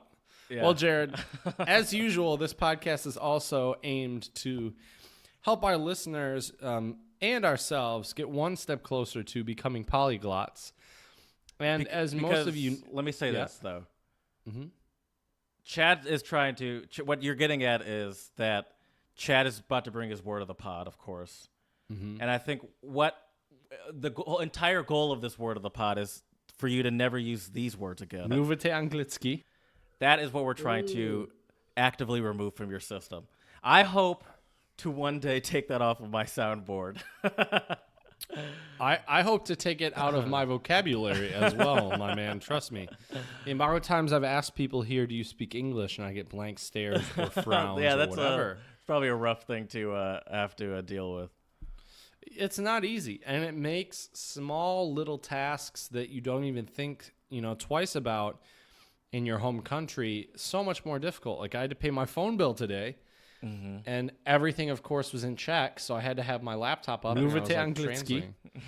Yeah, that didn't help me because it was all online. Okay. Does your Google Chrome not do like the automatic translate thing? Well, so the weird thing is with Vodafone here in the Czech Republic, which is my carrier, you get like text messages with your codes. And I got like 3 different types of numbers, and I wasn't sure which one I had to put in which box, and so it was really complicated. Yes, but I would like to be able to definitely delete the term "mluvite anglicky." Do you speak English? From my vocabulary the longer I stay here. And as Jared was mentioning, we are now discussing the Czech word of the pod, which I did not give this one to Jared, so I don't think he knows this one. So I'm going to make you guess it. The word is jídlo. Jídlo. Jídlo. Can you give me a clue what family it would be in? It's a noun. Is it like a bar? It's very important. More important than a bar. Bank. You could get jídlo at a bar, maybe. STD? Why would I choose STD as my Czech word of the pod? And I was really, Chad? This is what you're telling me it is? Are you suggesting that I need to know what the word for STD is in the Czech Republic, Jared? I thought you were saying, are you suggesting that you're getting STDs at the bar? No. You could get it at a bar. You could get it on the street. At school. A cold? Sick? No. I don't know. Jídlo is the Czech word for food. Oh, okay. That's just food? Mm-hmm. Food. Jídlo. Want to get some? Do you know how to say, do you want to get some jídlo? Or I would like some jídlo. I mean, dám si jídlo would be I'll have food, but I don't really know if they say that here. Right. Yeah. My Czech, I got to admit, man, unfortunately, my Czech, I've been trying to learn it, and I've been doing Duolingo every day, but it's just not getting me where I need to go. But you haven't started the lessons yet because you were in Prague last week. Also true, correct. Yeah, that will be starting next week. So hopefully after those lessons, I'll be able to give everyone more phrases. You mentioned Duolingo. Have you been pretty consistent with that? I'd say maybe 4 or 5 days a week. That's not bad. Yeah, it's okay. But the problem is, too, like, so much of Czech for me is brand new that I'll do a Duolingo lesson or a couple lessons for like 10, 20 minutes. And I'm exhausted, dude. It feels like my brain has been doing gymnastics or like running marathons. Like, right, because you're starting from tough. 0. Right, and like, I'm not really planning on using it with the students at my school. So for me, it's difficult to find the same type of motivation I had when I was learning German. But go ahead. That's surprising to hear because I feel like you'd have that motivation just because when you started learning German, you weren't fully immersed into it. I almost feel like you'd have more of a motivation to learn Czech than German. But see, the problem is, man, I go somewhere and I don't understand anything, and then I think it could work one of two ways, and maybe I just need to change my mentality of it. But when I go places and I don't hear anything, and I feel so damn lost that I just am like, part of me feels like defeated and like, I'm going to have to take so much time just to understand basic things, which then in turn makes me a little less motivated because I know, it's a big time commitment. And not that I don't necessarily want to spend the time, but I know it's going to be very hard work. Yeah.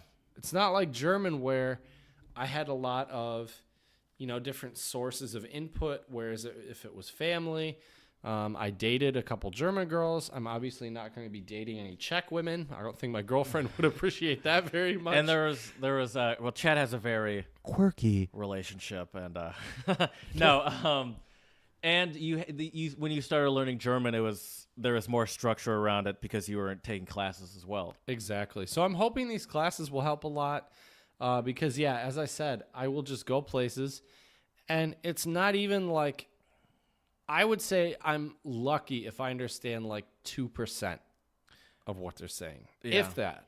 Yeah, that does. I understand where you get to a point where it's like I don't even know where to begin on this. Like Exactly. And like even if I memorize phrases, when someone responds to me, then I have no idea what they're saying, and I can ask them like why or what. But if they just say the same thing they've been saying, it's not like I'll understand what they say. But that's why I think once you start getting the lessons, I would hope that some of that feeling would go away a little bit, because that's a contained space for you to immerse directly into it. Mm-hmm. I would agree. In that space, it'll be your chance to really dig into it rather than just plunging into the abyss. Right. Because it feels kind of like if you had never been swimming before, but watched a couple videos on swimming and maybe talked to a few people about the basics of swimming, and then somebody just threw you down a river with a big current. You got it right. Move your arms. Yeah. Because there have just been so many times where people will say things to me and I just have no idea what the heck they're saying. And I think I've mentioned this on some previous episodes. The difficulty with Czech is there isn't really a lot of word stress and intonation like there is in English. Mm-hmm. So it's more flat. So it sounds like it's all just big chunks of language. Right. Instead of, here's a word, there's a word. So, yeah, but we'll see. I'm not giving up hope yet, but it's definitely more difficult than I generally had anticipated. Yidlo. Mm-hmm. Okay. Food. Uh-huh. It's an important one to know. For sure. And Jidelna is cafeteria. Okay. So the nice thing is when you do start to learn some Czech words, there are others that, have similarities. So you can guess and so you try can to like figure them out. So like at work, when it's lunchtime, you could like pop your head into one of the classrooms of one of your colleagues that doesn't speak English and be like, Jidelna? Exactly. And they'd be like, how do they say yes there? Yo? I know, that's right. I know it was an O somewhere. Uh-huh. But I've also heard some Czechs, and I've been meaning to ask my mentor about this. I've heard some Czechs in conversation drop the syllable "a" and be like, no. Okay. And to us English speakers, that's a little confusing. Yeah. Wait, what's yes again? No. No, I mean, sorry. What's no? Sorry. No is ne. N-E. Ne. So it's ne, no, essentially. Yep. Yeah, that could definitely throw you off. Or just imagine if you're a Spanish speaker when no has like not, no, exactly. Nothing. Exactly. And I think the languages that you have in your brain, either as a native speaker or second or third or whatever language speaker, it does influence the way you learn other languages without a doubt. But sure. That's a conversation for an entirely other episode. And I want to give you some jokes today, Jared.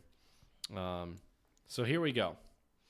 So, Jared, why do hamburgers go to the gym? I know the answer. Do you really? Yeah. I think. What's the I don't know. answer? To get buns of steel? Ooh, that's probably better than this punchline, but here it is, to get better buns. Okay.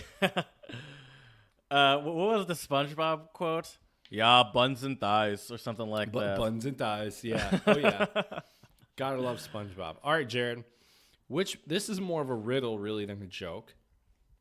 Actually, these next three are actually more riddles than jokes. But which building has the most stories?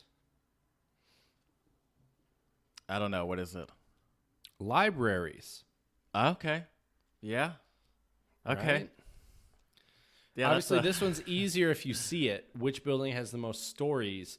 Because it's Actually, no, never mind. Both of Stories those would be spelled the same way, yeah. Yep, they're still spelled the same way, so never mind. That was a stupid comment. All right, the next one. You call yourself. It's okay. How many apples grow on trees? I don't know. Come on, bro. All apples grow on trees. Okay. Right? I told you these are more riddles than jokes. Right. All right, so what often apples. falls Sorry. but never gets hurt? Sticks. I mean, that I would give you that answer. But the answer My I ego. have here is yes, especially after these horrible riddles.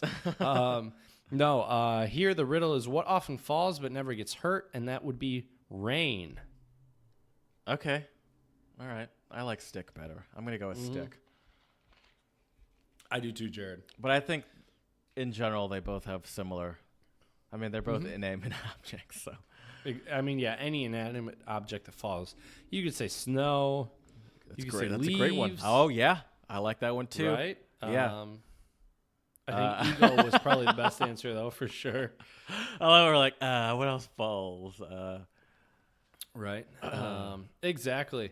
Well, Jared, it's that time to send all of our listeners off with a quote of the pod. And since we were talking about things the United States could learn from other countries, I figured it would be important to end our episode with a good quote about learning. So this is from Benjamin Franklin, who a lot of people... That's right. Who Everybody dat? does that, Benjamin actually. Franklin. I just like using that one. Right. And he actually, a lot of people for some reason think he was a president of the United States. He actually never was. No. So interesting fact. But our quote tonight or today or whenever you're listening to this from Benjamin Franklin is, tell me and I forget, teach me and I remember, involve me and I learn. Wow. Pretty philosophical, right? Yeah. I feel like it's pretty true, though, you know? Yeah. I mean, you're embracing that in your new city, though. You know, even though you're talking about being overwhelmed, you're also on the other side of that. You're joining a choir and singing songs in Czech. You're going to these Czech hockey games, and I think stuff like that, doing more and more stuff like that is one of the best ways to learn Czech as well. Oh, absolutely. Or any language or not just culture Czech, of in course. that matter. I'm I would just saying agree Czech with you because 100%. that's what you're doing. Well, I want to thank you, Jared, because you just made me feel a whole lot better about my my Czech learning journey. Yeah, man. So thank you. I would also like to thank all of our amazing listeners out there. Please check us out on Spotify, Stitcher, iTunes. Pretty much as we said earlier, especially if you're in Estonia, you got internet connection, you can find us somewhere. Yeah. Please check us out on Instagram at Untranslatable Podcast. We've trying to post things up a storm, so take a look at all of our interesting pictures and also clips made by Jared, which have been great. So thank you again, Jared. Also, check out our Twitter feed, Untranslatable1. Shoot us an email at untranslatablepodcast@gmail.com. If you have anything that we could learn or other countries do that either in the United States or even in Europe we could learn from, we would really love to hear from you.